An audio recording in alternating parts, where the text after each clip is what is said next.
Do you want a great sounding bass guitar in your mix? Let me show you how I do it.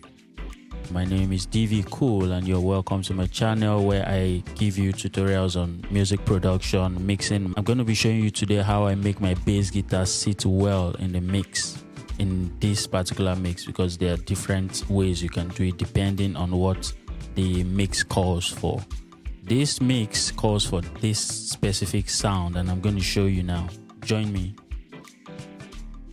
Alright, I have a session here. This is what the music sounds like with the bass. It's just drums, keys with effects, percussions and fills, and then the bass.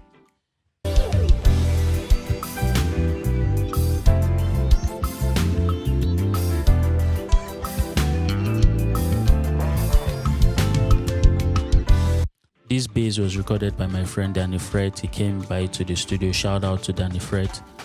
He recorded with mod bass, a very clean sounding bass, and I recorded through my Audient ID44 audio interface. It sounds like this without processing.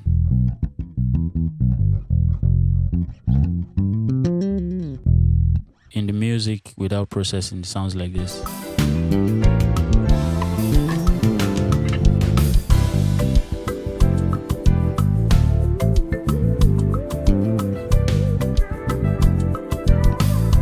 Sounds great with processing.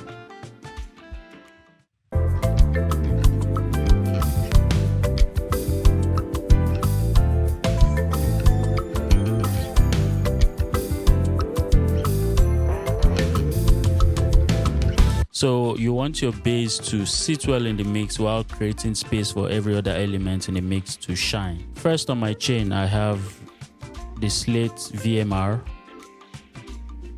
and the SSL style EQ they have in there. So I have the virtual channel first and then followed by the SSL style EQ.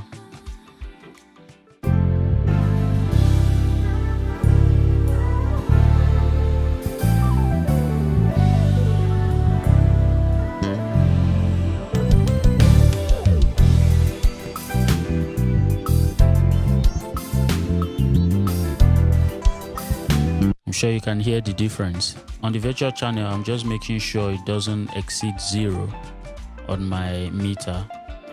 And then on the EQ, I have 1 kilohertz set to about 5.07 dB with a little bit narrower Q, and then followed by 500 hertz, 505 hertz. I dip that by 6.2 dB with a little broad Q.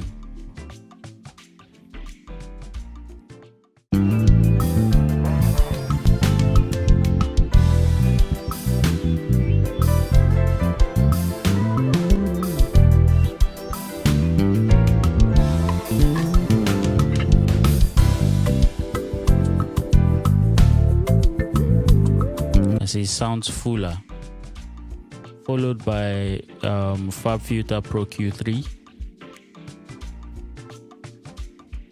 Now on the FabFilter Pro Q3, this is a very key part of the EQ. So I'm cutting out low end below 30 Hz. I'm boosting around 63 Hz.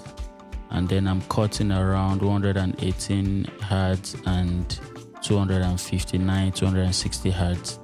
Just to create space for other elements in the mix. And then you can still hear the bass, and then you also have the high mid, high frequency, boosting around 3000 Hz and 5458 Hz. On 3000 Hz it's about 5 dB of gain, and around 5458 Hz I'm boosting like about 3.8 dB.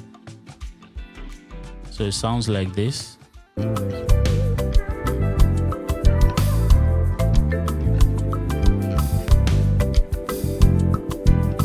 Without any processing.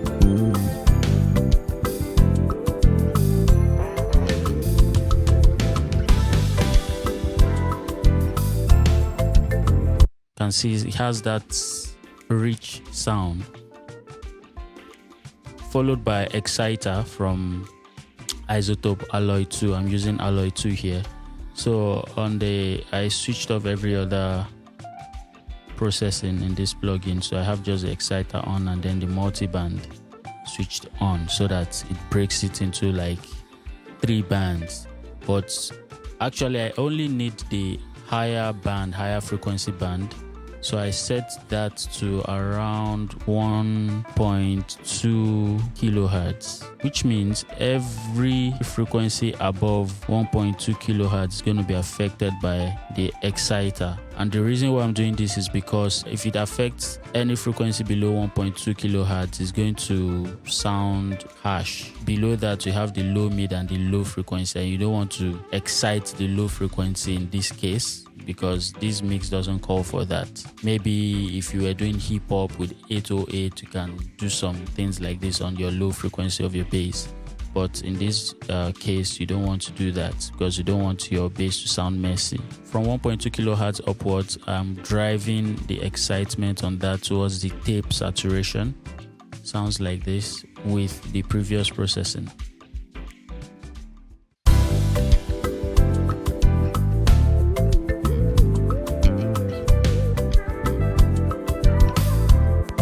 Without,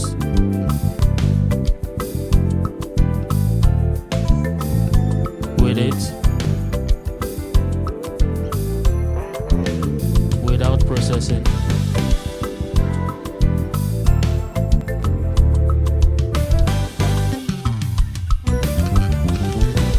You can hear the bass is already sounding consistent in the mix, followed by a compressor. So I'm using the stock compressor from Logic Pro X. This particular one, what I did was I just went to the presets under guitars. You see E-bass. I selected E-bass and then I tweak this to my taste. I would have used the Universal Audio LA2A. That's a processing this plugin is emulating, but I prefer this in this case because I have a little bit of more control here. I can control the attack, release, ratio, threshold, makeup, gain. But on the Universal Audio one, which is the original one, you can only adjust the compression and then the gain. But in this case, you have more options. So I like this, and it sounds like this.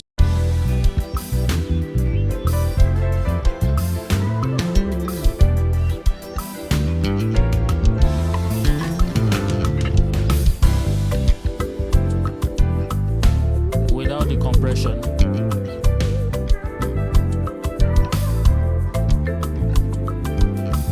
the compression,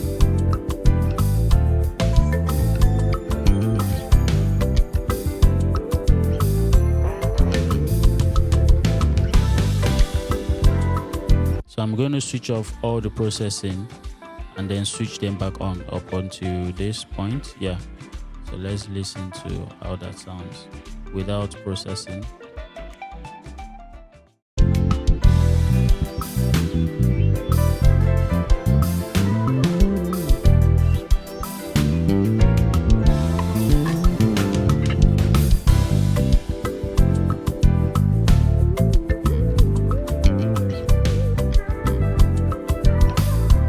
It sounds lush, sounds good.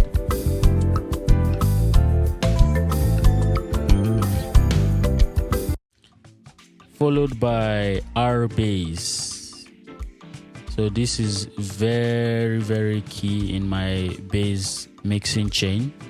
The R bass ensures your bass guitar comes out very well, especially on small devices like mobile phone speakers or small speakers. You can hear the bass detail when the music is busy. You can hear the bass frequency of the bass in the mix. So here I'm setting the intensity to -15.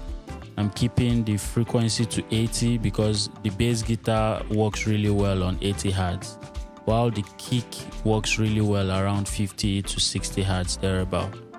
And I'm dropping the gain by -1 dB, so it sounds like this.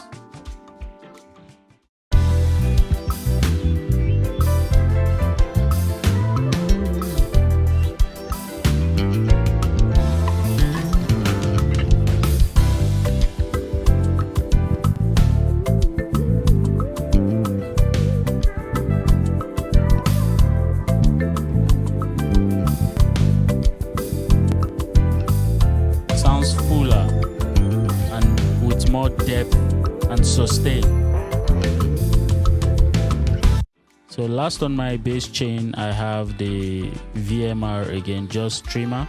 You know, I always have this on my last chain because you can easily adjust the phase reverse in case the bass is out of phase in the mix. After applying all your processing, you can just flip this, but sounds fine. And then I can use it to adjust the gain in the mix as well. So I'm keeping it around minus 3 dB.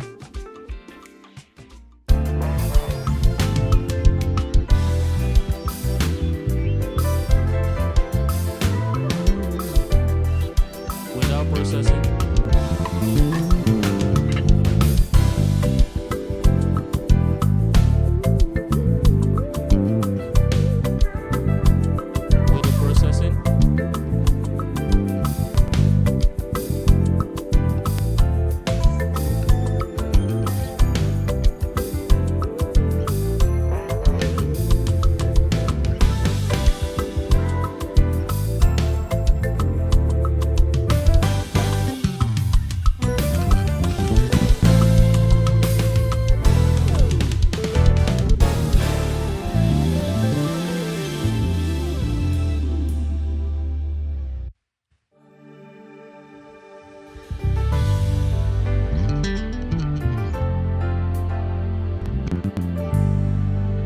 Can hear the difference.